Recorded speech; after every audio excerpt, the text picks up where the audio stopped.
Welcome to Kenton's videos. Enjoy the video. You start by getting tools in place, an audio file, and either iTunes on Windows or Finder on Mac, plus your iPhone. Trim the clip to 30 seconds or less because iOS limits ringtones. This prevents rejection during import.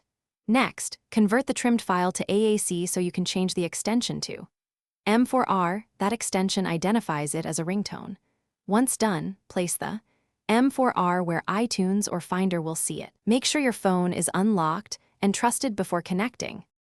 Now connect your iPhone and open iTunes or Finder. You will add the M4R file into the ringtones library. Drag it in so iOS recognizes the format.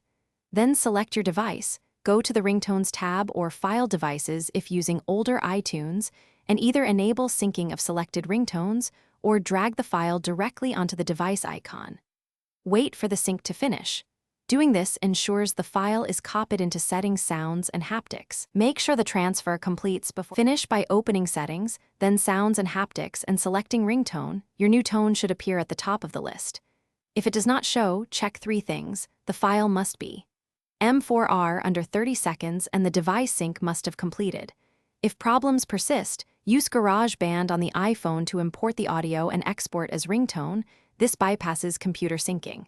Finally, restart the phone after a failed sync. Often that forces iOS to refresh the ringtone database. Thanks for watching. Consider subscribing if we helped you.